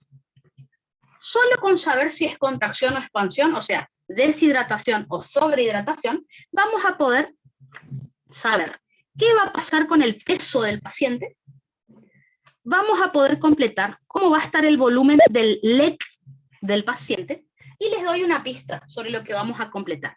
El peso y el LEC del paciente tienen el mismo signo. ¿Qué significa? O ambos están para arriba o ambos están para abajo. Así que es así de fácil. Si yo sé cómo está el peso, voy a saber cómo está el LEC, porque van para el mismo lado. Otra cosa que puedo completar solo con mirar la palabra contracción o expansión es el hematocrito, es decir, los glóbulos rojos que tiene el paciente en sangre, y las proteínas plasmáticas, o sea, las proteínas que tiene el paciente en sangre. Les doy otra pista. Tanto el hematocrito como las proteínas tienen el mismo signo. Ambos están para arriba o ambos están para abajo. ¿Está? Así que fíjense, 4 ítems del cuadro completo sin saber si esa alteración es iso, hipo o hipertónica, solo sabiendo si es contracción o expansión. Fíjense qué fácil. Casi todo el cuadro completo solo sabiendo eso. Así que tengan en cuenta esto que les dije y vamos a tratar de pensar lo que tenemos que completar. Les pregunto, si un paciente está deshidratado, ¿cómo les parece que va a estar su peso? Recuerden, el agua representa el 60% del peso corporal. Así que si un paciente está deshidratado, una de las cosas que pueden evaluar en el examen físico, perfecto, Thais me dice que desciende de peso. Recuerden, si ustedes a un paciente lo pesan y de hoy a mañana, de un día para otro, el paciente bajó 2-3 kilos, no puede ser que haya adelgazado. ¿Por qué? Porque no adelgazamos tan rápido, eso es agua. Entonces, un paciente deshidratado desciende de peso. Perfecto, fíjense qué fácil. El peso va a estar bajo. Justamente es una de las cosas que mide un médico para ver si el paciente está deshidratado o sobrehidratado. Otra cosita, dijimos que en una deshidratación o contracción el paciente pierde agua del cuerpo. Acuérdense que el primer compartimiento que se afecta es el medio interno, es decir, el LEC. Entonces, si el paciente perdió agua, por eso bajó de peso, ¿de dónde la perdió? El primer compartimiento que se afecta es el LEC. Así que el paciente perdió agua desde el LEC primero. El LEC después vemos qué pasa, no importa. ¿Está? El paciente perdió agua del LEC. Por ejemplo, si orina mucho, ¿de dónde salió esa orina? Y del plasma que se filtró, del LEC. ¿Está? Si el paciente no toma mucha agua, el LEC es la sangre, es la que va a sufrir, digamos, la que va a estar baja. Entonces, fíjense, peso corporal y LEC van a estar bajos. ¿Está? La deshidratación ocurre porque disminuye primero el volumen del LEC y eso hace que el paciente baje de peso, lógicamente. ¿Está? Perfecto. Vamos al revés. Si el paciente está sobrehidratado, ¿cómo se dan cuenta que está sobrehidratado solo con el examen físico? Y porque lo pesamos y aumenta de peso. 2, 3, 4 kilos en un día. Eso es un montón. Así que en una expansión o sobrehidratación, el paciente aumenta de peso. Toda esa agua que está ganando el paciente, ¿a dónde va primero de todo? Al LEC. Después vemos qué pasa con el LEC. Así que el LEC es el primero que aumenta cuando hay ganancia de agua. Y como yo les decía, ¿ven? Peso y volumen del LEC están en el mismo signo. O ambos están para abajo o ambos están para arriba. ¿Ah? Perfecto. ¿Me importa si la alteración es iso, hipo, hipertónica? No me interesa. Para completar eso no me interesa. ¿Está? Les pregunto, vamos a analizar, está relacionado con lo que estuvimos charlando hace un rato. Miren, si el paciente tiene poca agua, poco LEC, ¿cómo les parece que van a estar los glóbulos rojos y las proteínas? A ver si entendieron los ejemplos de eso del jugo que yo les estuve dando. El paciente tiene poca agua en su cuerpo. ¿Cómo les parece que va a estar el hematocrito y las proteínas en el LEC de ese paciente? ¿Qué les parece? A ver, ¿qué me dicen? Perfecto. Fiorella y Thais me dicen aumentados. Exactamente. La pregunta es, ¿realmente están aumentados o parecen aumentados? ¿Qué me contestarían a eso? ¿Están aumentados? Sí, perfecto, eso está bien, pero ¿realmente o parece que aumentaron? Parece, ¿no es cierto? Exacto. ¿Cómo le llamábamos a eso? Le llamábamos hemoconcentración. Al faltarle agua al organismo, parece que aumentan los glóbulos rojos, pero yo no tengo poliglobulia o policitemia, no, parecen aumentados. Las proteínas plasmáticas parecen aumentados, pero no es que el hígado está sintetizando más proteínas. Así que al faltar agua, el hematocrito y las proteínas parece que están aumentados. Es decir, esperen que lo pongo acá, hemoconcentración es lo que está ocurriendo. ¿Ah? No importa qué tipo de deshidratación. Hematocrito y proteínas parece que están aumentados. ¿Por qué falta agua? ¿Está? Perfecto. Vamos al revés. Si el paciente tiene una sobrehidratación o expansión, o sea, fíjense, su cuerpo tiene mucha agua, ¿qué va a pasar con los glóbulos rojos y las proteínas? Van a disminuir, ¿no es cierto? Ahora, ¿realmente disminuyen? No. Parece que están disminuidos, pero es porque tengo demasiada agua en mi LEC, demasiada agua en mi cuerpo. Así que en los tres tipos de expansión o sobrehidratación, glóbulos rojos y proteína están bajos. ¿Los glóbulos rojos están bajos porque el paciente tiene anemia? No, no tiene anemia. Parece que están bajos porque están diluidos. El paciente tiene las proteínas plasmáticas bajas. ¿Será porque está perdiendo proteínas del organismo? No, parece que están bajas, pero porque hay exceso de agua. ¿Cómo le llamamos a eso? A eso, recuerden que le llamamos hemodilución. Hemodilución. ¿Está? Parece que están bajos. Obviamente en un laboratorio se ven bajos, pero no es una pérdida real, sino que están simplemente por el exceso de agua, están diluidos. No sé si alcanzaron a ver que completamos casi todo el cuadro y no miramos la segunda palabra todavía. ¿Qué les pareció ahora el cuadro, ahora que lo estudiamos? ¿Ven que no es tan difícil? Es cuestión de, bueno, usar un poco la cabeza y encontrarle la vuelta. Yo sé que ahora no se van a olvidar nunca esto porque es así, no es muy difícil. Nos quedan 3 ítems nomás para completar. Ahora sí, les pido que se olviden de la palabra contracción o expansión. Pensemos ahora en la segunda palabra. Esperen que busco otro fibrón. Esperen, acá está. A ver.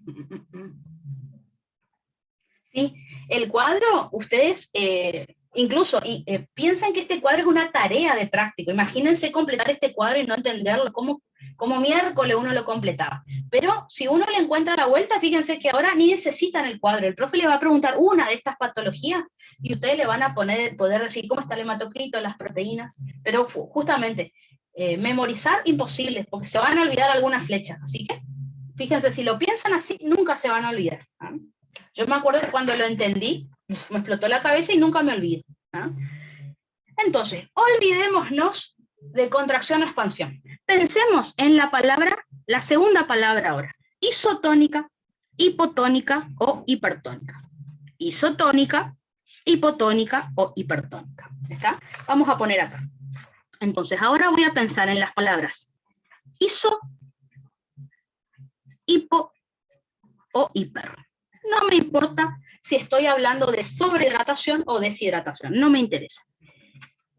Lo primero que voy a completar acá es la natremia, ¿no es cierto? Porque la palabra iso, hipo, hiper me decía cómo estaba el sodio, ¿no es cierto? Y acuérdense de algo muy importante. ¿Se acuerdan la fórmula de osmolaridad que yo les enseñé al principio de la clase de hoy? La osmolaridad era 2 por sodio más glucosa dividido 18 más urea dividido 6. De esos 3 ítems de la fórmula dijimos que el sodio es el principal factor que me afecta la osmolaridad plasmática. Así que, si yo sé cómo está el sodio, de la misma manera puedo completar la osmolaridad. ¿Por qué? Porque tienen el mismo signo. Si el sodio está normal, la osmolaridad también. Si el sodio está alto, la osmolaridad también. Si el sodio está bajo, la osmolaridad también. Porque es el principal factor que me afecta la osmolaridad plasmática. Así que van para el mismo lado. Y por último, vamos a tener que completar el volumen del líquido. ¿Cómo van a completar esto? Sabiendo qué significaba una solución hipotónica, hipertónica o isotónica. Que eso sí lo vimos en los experimentos de los glóbulos rojos. Yo creo que lo más difícil de completar para mí siempre fue esto. Porque ahí me tenía que acordar si entraba agua, salía agua. Ese era mi problema. Pero bueno, ahora que ustedes ya lo estudiaron no es tan difícil. ¿Está? Así que nos quedan 3 ítems. Vamos con lo más fácil. Si la alteración me dice isotónica, ¿qué significaba isotónica o eunatrémica? Que la natremia estaba normal. Si la alteración tenía el nombre de hipotónica o hiponatrémica, era porque la natremia, puse mal, la natremia está baja, ¿no es cierto? Hipotónica o hiponatrémica es que la natremia está baja. Ven que acá se me escapó una raya, ¿tá? La natremia está baja. ¿Qué pasa si una alteración me dice, no importa qué alteración, me dice que es hipertónica o hipernatrémica? La natremia está alta. Lo mismo lo vamos a hacer para expansión. Isotónica o isonatrémica. Hipotónica, hiponatrémica, bajo, sodio bajo. Hipertónica o hipernatrémica, sodio alto. ¿Ah? Perfecto. La osmolaridad, recuerden que va de la mano, porque si el sodio está normal, es el principal factor que modifica la osmolaridad, así que la osmolaridad del plasma está normal, acá la osmolaridad baja, acá la osmolaridad sube, al igual que el sodio. Lo mismo acá, está normal, está baja, está alta. Muy fácil completarlo así. ¿Qué es lo que podemos agregar para que ustedes no se olviden? Pero ya lo dijimos. El sodio acá está bajo. ¿Realmente está bajo o está diluido? No, estamos hablando de contracción acá, o sea que es deshidratación. El sodio bajo acá realmente se perdió del cuerpo. ¿Tá? ¿El sodio alto acá, gané sodio o está concentrado? No, acá sí. El sodio, recuerden que dijimos que acá está concentrado, no es que aumentó realmente. Después acá en la expansión, ¿por qué el sodio en la expansión hipotónica? ¿Por qué el sodio está abajo? Acá sí, porque está diluido. ¿Por qué el sodio está alto acá en la expansión hipertónica? Porque comí mucho sodio. Así que es un aumento real. Les pongo acá como para que lo repasen, ya lo escribimos en los pizarrones anteriores, ¿tá? Pero para tenerlo en cuenta. Ahora igual si quieren les saco esta fotito, les mando esta foto al grupo con el colorcito, para que se acuerden qué ítem completé con cada color, para que no se olviden, ¿tá? Ahora, por último, fíjense que súper rápido completamos el cuadro, porque no es difícil. ¿Se acuerdan en la clasificación de soluciones? ¿Qué significaba que una solución era isotónica? ¿Que había ósmosis? O sea, que entraba agua a la célula, que salía agua de la célula, que no había ósmosis. ¿Qué significaba solución isotónica? Cuando hemos estudiado hoy. Dijimos que una solución isotónica es aquella que, a ver, no había ósmosis, me dice Estrella. Está perfecto. Vimos un montón de soluciones isotónicas y vimos que era aquella donde no había ósmosis. Entonces, si no hay ósmosis, ¿se va a modificar el agua del intracelular? Y no. Así que, por lo tanto, el LIC no va a ganar ni va a perder agua. ¿Está? Entonces, ¿por qué completamos LIC y LEC por separado? Porque no estamos en un experimento de glóbulo rojo. Si nosotros estábamos en un recipiente, sí. Si se disminuye el LIC, aumenta el LEC, obviamente. Pero este es un paciente. El LIC no cambia, pero sin embargo el paciente perdió agua del LEC. ¿Está? ¿Qué significaba que una solución sea hipotónica? Recuerden que hipotónica significaba que generaba aumento del LIC, o sea, entrada de agua a la célula. Así que fíjense que el LIC aumenta. Entonces, este paciente con una deshidratación hipotónica tiene un problema. Pierde agua del cuerpo, acá lo ven, y encima el agua también se va hacia el interior de la célula, así que se deshidrata aún más. ¿Tá? Al tener hiponatremia, al tener deshidratación, por eso me bajó el LEC. Y al tener hiponatremia, eso hace que el agua también se vaya al interior celular. Y el paciente se deshidrata, o sea, disminuye su LEC aún más. ¿Está? Por eso les pido que completen por separado, porque si no se van a confundir. Porque uno instintivamente, si aumenta el LEC, quiere poner que disminuye el LEC, y no siempre es así. En el paciente, como pueden ver, no. Y por último, una solución hipertónica significaba que generaba salida de agua de la célula, o sea, que el LIC disminuye. Entonces, este paciente, ¿qué es lo que le ocurre? Pierde agua del cuerpo y encima sus células también pierden agua. ¿Ah? Tanto la célula como el plasma, digamos que pierden su líquido en este tipo de alteración. ¿Ah? Lo mismo van a hacer en el caso de la expansión. Solución isotónica significaba aquella que no provocaba ósmosis, así que el LIC no se va a modificar. Así que todo el agua que gana el paciente va directo al LEC, no al LIC. El LIC no se modifica. Si el paciente tiene una expansión hipotónica, gana agua en el LEC, obviamente por eso es expansión, y la palabra hipotónica significa que genera entrada también de agua a la célula.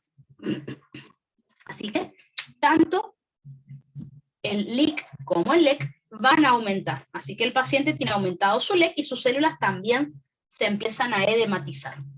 Y por último tenemos una expansión hipertónica. La palabra hipertónica significa que la solución va a generar salida de agua de la célula. Y eso me va a disminuir el LIC. Así que este paciente tiene su LEC aumentado, pero sus células deshidratadas. O sea, el paciente no está deshidratado, pero sus células sí, porque están perdiendo mucha agua. ¿Está? Y fíjense que con eso completamos todo el cuadrito. Parece que, ahora, miremoslo así sin haberlo estudiado. Y sí, es un dolor de cabeza, de memoria. El que no escuchó mi explicación, mira el cuadro así y se quiere pegar un tiro. ¿Está? Ahora, ustedes escucharon todo lo que yo dije y vieron que es una boludez. Este cuadro es re fácil. El profe en el examen no les pregunta el cuadro así tal cual. Él les va a preguntar, por ejemplo, les va a decir, el paciente con diarrea, ¿Cuál de los siguientes cambios presenta? Entonces ustedes van a decir, ya lo vamos a hacer ahora la siesta, casitos clínicos. El paciente tiene diarrea, entonces ustedes van a decir, bueno, diarrea era ejemplo de, contracción isotónica. Y ahí inmediatamente piensan que un paciente con diarrea, por ejemplo, tiene todo esto, todos estos cambios. Por ejemplo, ¿está? O van a tener un anciano, no tiene sed, así que no tomó nada de agua. Y uno dice, bueno, no tomó agua, sería deshidratación, hipertónica, deshidratación hipertónica, listo. Todo esto le voy a contar al profe, y así. Él les va a dar una enfermedad de las que estuvimos viendo, ustedes inmediatamente se tendrán que acordar en cuál de estos ejemplos entraba esa enfermedad, y ahí inmediatamente contestan lo que él les pide. Ese es el ejercicio que vamos a tener que hacer esta tarde, digamos. ¿Está? A ver. La primera vez que entendí el cuadro. Sí, yo me acuerdo cuando estaba en tercero que la profesora Beligoy nos dio el cuadro nomás así. Dijo, esto aumenta. Y yo dije, pero ¿cómo puedo hacer para entenderlo? Y bueno, así lo entendí yo. Como les explico así, yo dije, bueno, voy a completar así. Y la verdad que nunca me olvidé. Es algo que, bueno, es lo único que aprendí sola, que nadie me enseñó. Ahora, otras cosas, bueno, cosas que pasan. Así que yo estoy segura que de ahora en adelante no se van a olvidar más el cuadrito. ¿Qué hora es? Perfecto, estamos re bien. Entonces, fíjense, este es el cuadro que estuvimos estudiando. Como pueden ver, lo miran así y dicen, ¿qué pasó acá? ¿Cómo lo completo? Bueno, ahora ya saben, ahora si quieren, igual en el grupo les voy a mandar con los colores. Entonces ustedes dicen, bueno, lo que está en celeste se completa todo junto, lo que está en verde se completan todo junto. Traten de usar colores en su apuntecito, cosa de, no sé, en el momento del examen acordarse esos colores y ahí lo van a poder completar. ¿Está? Thais pregunta, dice, una cosa que no entiendo es si el paciente está deshidratado. ¿Por qué tengo pérdida de volumen del LEC o del LIC o de ambos? Y está deshidratado, eso me dice que hay pérdida de LEC, eso seguro. Ahora, lo del LIC va a depender de qué tipo de deshidratación tenga el paciente. Si tiene una deshidratación isotónica, el LIC no se modifica, porque una solución isotónica no genera movimiento de agua. Así que el paciente solo perdió agua del LEC del cuerpo, pero el LIC no sufre ningún cambio. Si la deshidratación es hipotónica, deshidratación me dice que el paciente perdió agua del LEC por alguna patología. Y al ser hipotónica, encima no solo pierde agua fuera del cuerpo, sino también dentro de las células. ¿Está? Porque es una solución hipotónica, como habíamos estudiado. Así que el paciente tiene disminuido su LEC, pero sus células hinchaditas, digamos. Está deshidratado, pero con sus células gorditas, podríamos decir. Acuérdense que nosotros vamos a decir que un paciente está deshidratado porque su agua corporal total está baja. Dentro del agua corporal total, ¿cuál es el compartimiento que se afecta en la deshidratación? El LEC primero. Después vemos, según el tipo de deshidratación, qué va a pasar con el LIC.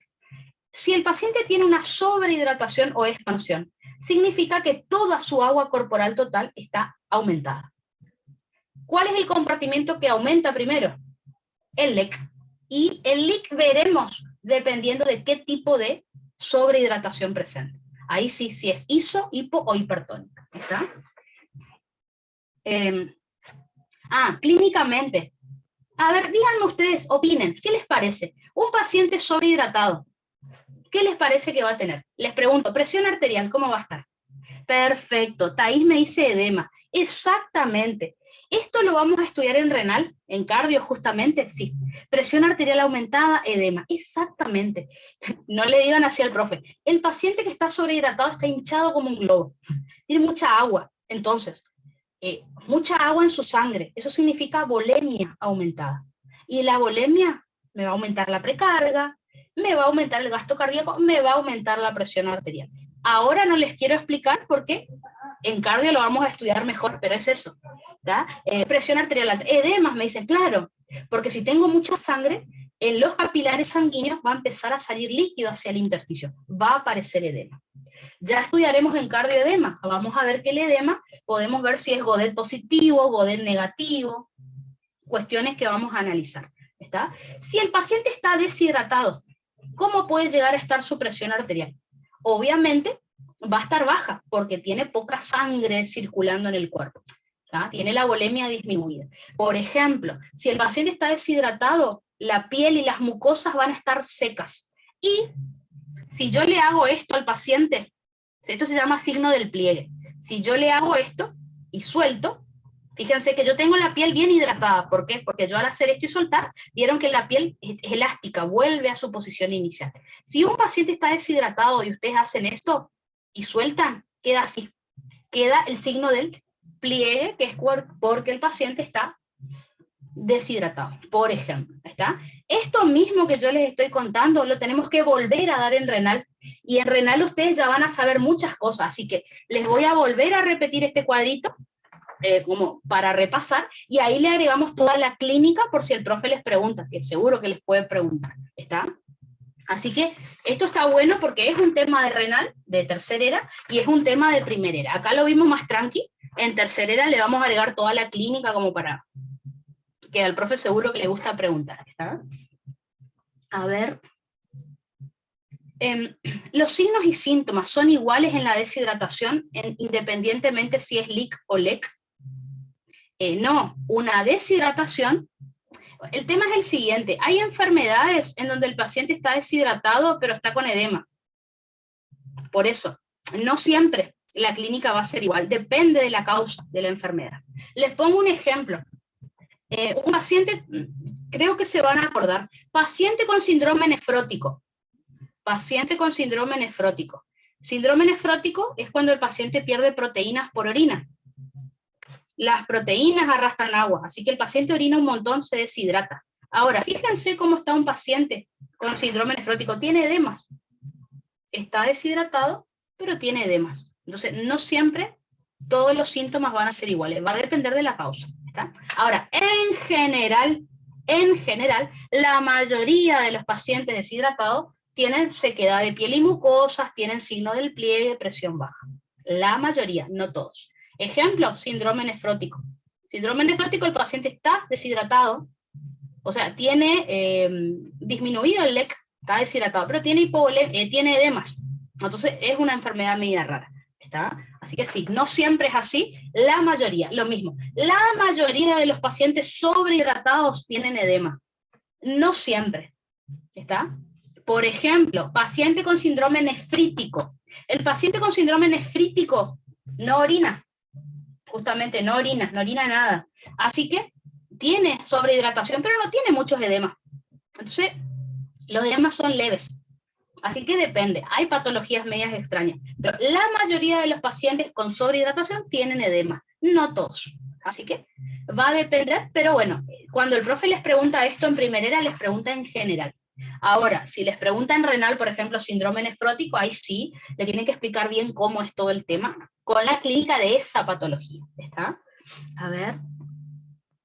De nada. Así que todos los pacientes deshidratados van a estar con sequedad de piel y mucosa. No siempre, ¿está? Todos los pacientes sobrehidratados siempre van a tener edema. No siempre. Así que diríamos, en la mayoría de los casos, podríamos decirlo así, ¿está? Y algunas en causas en particular, cuando estemos en renal y endocrino, ahí se van a dar cuenta por qué la clínica a veces es tan rara, ¿está? Perfecto, entonces, ¿qué es? Perfecto. Entonces, a ver, ya nos vamos. Acuérdense entonces que terminamos de dar este cuadrito. Perfecto. Con esto terminamos todo lo que teníamos que saber de ósmosis. Así que fíjense, ya dimos todo transporte de soluto, ya dimos todo transporte de agua. Ahora la siesta, el tema que tenemos que comenzar a dar es potencial de acción, potencial de membrana en reposo. Pero la clase de hoy a la tarde la vamos a comenzar con ejercicios. ¿Está? Yo les preparé un PowerPoint, no se los puse en el Drive todavía, como ya saben. A mí me gusta siempre que se asusten conmigo en clase, ¿está? Así que ahora la siesta les voy a presentar un par de ejercicios, vamos a ir haciendo juntos, algunas preguntas son choice, que el profe les ha tomado, para que pensemos el por qué la correcta es tal, y así. Una vez que terminamos eso, empezamos el tema nuevo, ¿está? Así que traigan la calculadora, también sus apuntes a mano de ósmosis, y vamos a ir practicando juntos, ¿está? Y después empezamos potencial de acción. ¿Estamos entonces? Solcito, vayan a descansar un poco. Chao, chao.